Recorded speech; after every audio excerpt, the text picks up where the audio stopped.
Next वाला question क्या बोलता है वो देखो आप। हाँ जी, क्या क्या चीज दिया हुआ है, दो वेक्टर दिया हुआ है, ए वेक्टर और बी वेक्टर, है ना। ए वेक्टर दिया आपके पास में 2i plus j minus k। तो ए वेक्टर का जो मैग्नीट्यूड होगा उसका स्क्वायर ही निकाल लो, तो कितना आ जाएगा 4 + 1 + 1 कितना आ जाएगा 6 आ जाएगा। ऐसे ही बी वेक्टर कितना है अपने पास में, बी वेक्टर आपके पास ik plus 2jk plus k। तो अगर मैं बी वेक्टर के मैग्नीट्यूड का स्क्वायर निकालूं तो 1 + 4 + 1 ये भी क्या आ जाएगा 6 आ जाएगा। Consider A vector C vector. C vector आपको इस टाइप से दिया हुआ है बेटा कि सी वेक्टर अल्फा को मल्टीप्लाई किया ए वेक्टर से, बीटा को मल्टीप्लाई किया बी वेक्टर से, अल्फा बीटा कोई रियल वैल्यू है। तो यार ये तो एक रिजल्ट दिया हुआ आपको, सी वेक्टर किसके अंदर है, ए वेक्टर और बी वेक्टर के प्लेन के अंदर है। सी वेक्टर इज इन, या फिर ऐसे लिख सकते हैं अपन कि A vector B vector C vector एक ही प्लेन में आ गए। तो अपन एक लाइन लिख सकते हैं कि A vector B vector C vector are coplanar vector. क्या लिख सकते हैं, कोप्लेनर वेक्टर। अगर तीन वेक्टर कोप्लेनर होते हैं बेटा तो एक प्रॉपर्टी आपको याद होना चाहिए कि तीनों का जो बॉक्स ए बी सी है उसका वैल्यू 0 होता है, या फिर ए वेक्टर डॉट बी क्रॉस सी का वैल्यू आपके पास 0 होता है। इस चीज को समझ में आना चाहिए आपके, ये पॉइंट आप लोगों के क्लियर होना चाहिए। अब फिर आगे पढ़ो क्वेश्चंस को। आगे क्या दिया हुआ क्वेश्चंस के अंदर कि if the projection of C vector on the vector A vector plus B vector, कोई भी वेक्टर का प्रोजेक्शन ऑन द वेक्टर लिखा हो तो उसके साथ पहले तो डॉट प्रोडक्ट करते हैं, है ना, और जिस पे लिखा हो ऑन द वेक्टर लिखा हो ना उससे डिवाइड करता है, उसके मैग्नीट्यूड से, उसके मैग्नीट्यूड से क्या करते हैं डिवाइड करते हैं। और इज इक्वल टू कितना दिया हुआ है, ये 3√2 दिया हुआ है। इज इक्वल टू कितना दिया हुआ है 3√2 दिया हुआ है। तो सबसे पहले तो अगर मैं निकालूं ए वेक्टर प्लस बी वेक्टर कितना आ जाएगा ना, A vector plus B vector आ जाएगा 3i, है ना, 3j, ठीक है, और ये कैंसिल आउट। तो A vector plus B vector का जो मैग्नीट्यूड है वो आ जाएगा 9 + 9 मतलब 3√2 आ जाएगा।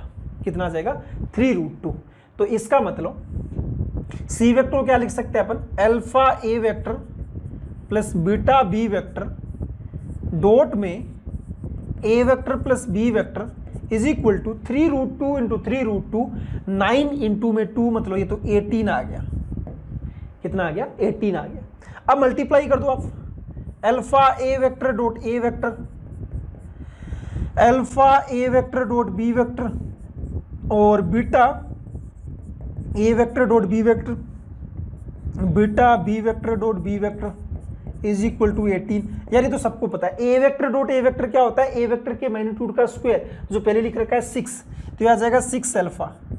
और यहां से अगर मैं A vector dot B vector common ले लूं तो A vector dot B vector का वैल्यू कितना आ रहा है जी, A vector dot B vector का वैल्यू कितना आ जाएगा, ये मल्टीप्लाई करो 2, ये मल्टीप्लाई करो 2 और ये मल्टीप्लाई करो -1, तो ये 3 वैल्यू आ रहा है। तो ये 3 कॉमन आके कितना बन जाएगा ना, अल्फा प्लस बीटा बन जाएगा।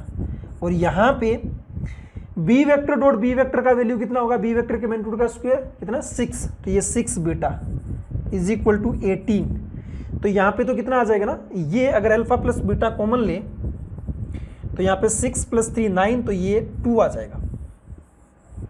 अल्फा प्लस बीटा का वैल्यू 2 आ गया आपके पास, यहां तक हो गया। Then the minimum value of this पूछा हुआ है ना, मिनिमम वैल्यू ऑफ दिस पूछा हुआ है। तो इसको सिंप्लीफाई करते हैं। तो इसको देखो आप, सी वेक्टर माइनस का ए क्रॉस बी और इसका डॉट प्रोडक्ट है सी वेक्टर के साथ। तो पहले तो क्या बनेगा, C vector dot C vector बनेगा माइनस में A cross B dot C vector. A cross B dot C vector को मैं क्या लिख सकता हूं ना, इसको मैं ये लिख सकता हूं बॉक्स ए बी सी, है ना, और बॉक्स ए बी सी का वैल्यू 0 है, तो किसके बराबर आ गया, इसके बराबर आ गया। सी वेक्टर डॉट सी वेक्टर लिख सकते हैं सी वेक्टर के मैग्नीट्यूड का स्क्वायर, और सी वेक्टर के आपका ये है, तो इसका मैग्नीट्यूड का स्क्वायर करेंगे तो कितना आ जाएगा, अल्फा स्क्वायर ए के मैग्नीट्यूड का स्क्वायर, बीटा स्क्वायर बी के मैग्नीट्यूड का स्क्वायर और 2 times alpha beta A vector dot B vector, ये बनेगा जी, है ना। तो ये कितना आ जाएगा ना, ए वेक्टर के मैग्नीट्यूड का स्क्वायर कितना था 6, तो ये 6 alpha square 6 beta square, A dot B आपके पास था 3 इंटू 2, तो ये 6 अल्फा बीटा। ये तो यार काफ़ी इजी बन गया। तो 6 इंटू में alpha square plus beta square plus का अल्फा बीटा। अब इसका मेरे को मिनिमम वैल्यू चेक करना है बेटा। 6 times alpha square plus beta square plus alpha beta, इसको मैं ऐसे लिख सकता हूँ ना, 6 टाइम्स अल्फा प्लस बीटा का होल स्क्वायर करेंगे तो alpha square plus beta square plus 2 alpha beta, तो माइनस का अल्फा बीटा करना पड़ेगा क्योंकि अल्फा बीटा जोड़ेंगे और घटाएंगे। तो सिंगल वेरिएबल में कन्वर्ट करने की ट्राई करते हैं। तो उसके लिए अपन को मालूम है कि अल्फा प्लस बीटा का वैल्यू कितना था, 2 था ना, हाँ 2 था। तो देख लेते हैं बीटा कितना गया यहाँ से, 2 माइनस का अल्फा, तो पुट कर दो, तो ये आ जाएगा 6 इंटू, ये तो बनेगा 2, तो 2 का स्क्वायर आ जाएगा 4, माइनस में अल्फा और बीटा कितना आ जाएगा 2 माइनस अल्फा, तो ये ए ऑफ अल्फा बोल देते हैं। इसका मिनिमम निकाल लेंगे अपन, कितना आ जाएगा 24 माइनस का 6 अल्फा, तो माइनस का 12 अल्फा प्लस में 6 अल्फा स्क्वायर, ये बन गया। तो इसका मिनिमम मैक्सिमा निकालने के लिए अपन को इसको डिफरेंशिएट करना पड़ेगा। तो ये 0, ये माइनस का 12, ये प्लस का 12 अल्फा, 0 किया तो अल्फा का वैल्यू 1 आ गया। अल्फा का वैल्यू 1 पे डबल डिफरेंशिएशन पॉजिटिव आएगा, तो मिनिमम वैल्यू आपको निकालने के लिए 1 पुट कर दो आप अल्फा की जगह। तो 24 माइनस का 12 प्लस का 6, तो ये 30, 18 आ जाएगा आपके पास में मिनिमम वैल्यू बेटा। तो ये इसका 18 आंसर फाइनल आएगा बेटा। ये चीज़ आप लोगों को नोट डाउन करने लायक था।